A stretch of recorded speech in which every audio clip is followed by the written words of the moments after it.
There's been some significant development in one of the key positions the Colts have been trying to solve this offseason. All that and more on this video. What's going on? It's Elijah from Sports Talk Indy, where we cover all things Colts every single day. And there's a position that we've covered almost ad nauseum, and that is the defensive back position, specifically the free safety position. And the solution might actually have been under our noses the entire time.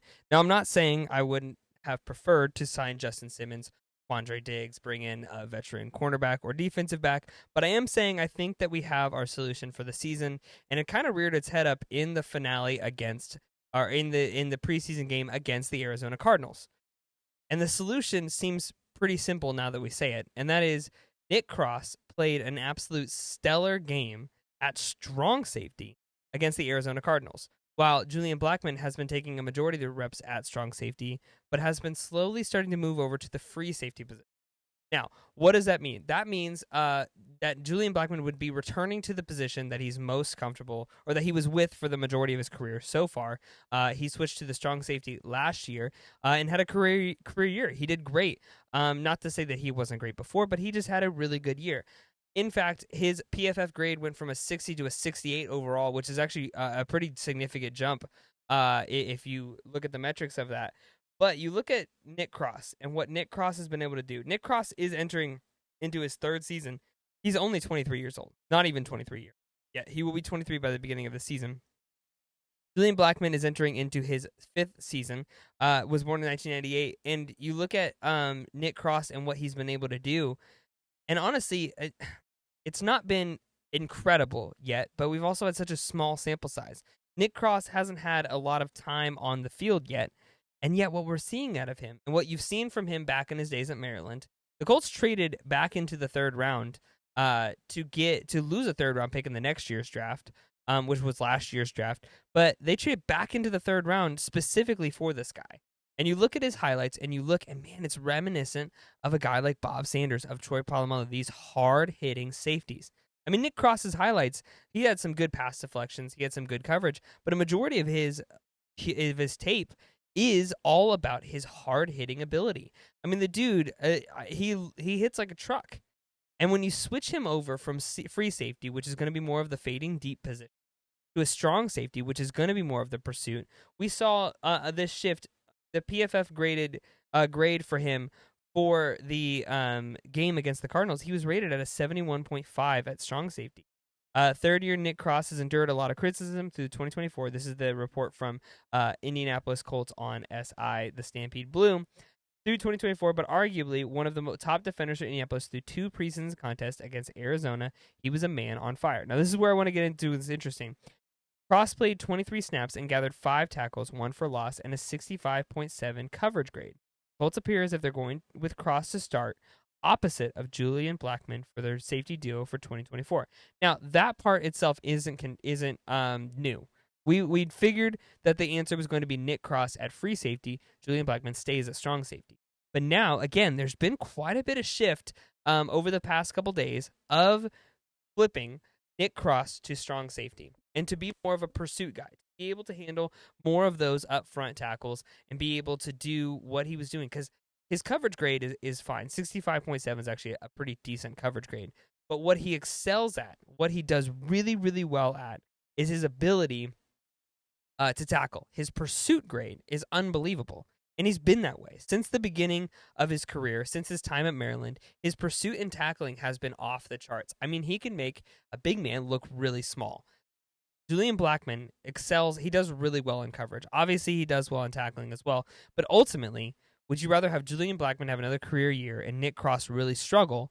Or would you rather have Julian Blackman continue to be an above average free safety and Nick Cross excel at strong safety? I mean, that's the second highest defensive grade for PFF for that game, which is, I think, really good. 71.5 for Nick Cross is good, and it means he's developing, he's budding, he's getting more reps, he's getting more action, and I think it's a big deal. We talk about that a lot with Juju Brents and needing more reps because he's got the stuff, he's got the knowledge, he's got the know-how, he's got it. But he needs reps. He needs familiarity. And you see this a lot of times. We talked about it a couple videos ago about the defensive backs, how defensive backs really you don't see them excel year one near as much as you see them excel in year 2, in year 3, in year 4. And that's the good ones stay good for a long time. but having a rookie defensive back that's really good. I mean, the last one I can think of is like Sauce Gardner, who was actually really good coming off the bat. But other guys, you see like Derek Stingley, like J.C. Horn, guys who are now butting into really good defensive backs, didn't originally start. Heck, Tavon Diggs, like him or hate him, but he didn't butt into year 3. And so you look at these guys, and I think Nick Cross, this is what he needs. He needs reps. Now, don't get me wrong. I'm not defending Ballard. I'm not defending and saying there's a method to the madness here. I completely disagree with the decision to not sign a veteran safety. But what I am saying is it's starting to play out to be better than expected. Again, not as good as it would have been. But if you're looking to the long-term future of the Indianapolis Colts defense, they're locking in a lot of guys for a long time. Now, Nick Cross is going into year 3 of 4, so he's got 2 more seasons to really lock in if the Colts are going to extend him. Ballard is not a short-term thinker, unfortunately. It'd be great if he was sometimes. It'd be a lot easier. Ballard is a long-term thinker. So for Ballard, what he is looking at is the next 3 to 5 years of the Indianapolis Colts defense, especially as Anthony Richardson continues to bud. Because Anthony Richardson might have a great season this year, but it also might be a roller coaster. He might set this isn't his rookie year, but it could be another year of just throwing a lot of picks, all of this, which he didn't do last year. But we have to be expected that there's going to be an adjustment period. And as the Colts prepare for that adjustment period, they've locked in some long-term pieces for a good time, or for a long time, some good pieces for a long time. And it looks as though the Colts are going to really try out this Nick Cross experiment. And at this point, there's no going back. There's not really any name-worthy options left in the safety position.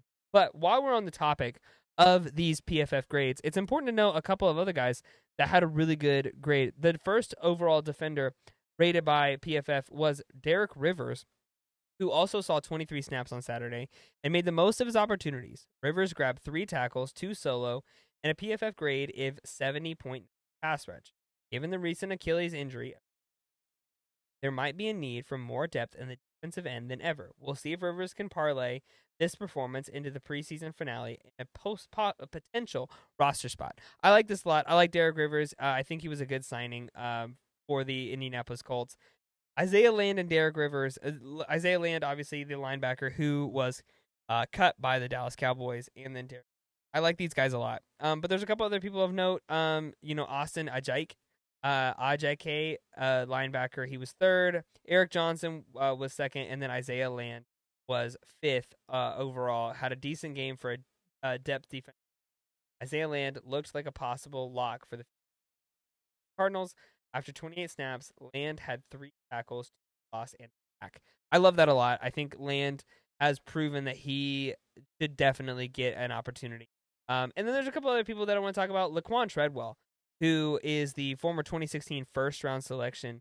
Laquan Treadwell hasn't had anywhere near top-round career, but he's actually been really good for the Colts in the preseason. He's caught a lot of some contested balls. I would really like to see him be kind of a sleeper wide receiver, especially if Ashton Dulin, he's coming back. Is he going to look good? But I think, man, this Nick Cross experiment, going back to what we started with, I think this Nick Cross experiment looks really, really fun to watch. And I've been a Nick Cross guy from the beginning. From the time he was drafted, I have loved Nick Cross.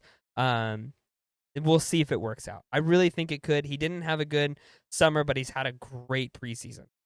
So actual in-game reps, he's looked really good. And I think that it could potentially play out to be a really good career for him. Again, he's so young.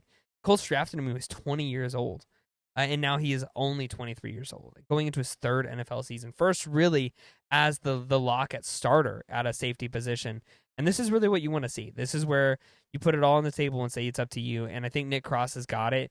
Obviously, this has kind of been a polarizing topic, but that tackle against Josh Downs, a lot of people weren't a fan of. I personally wasn't a fan of. But you got to admire the dude's ability to commit. And obviously, being so young and still learning, not having those first-team starter reps like he has needed his career.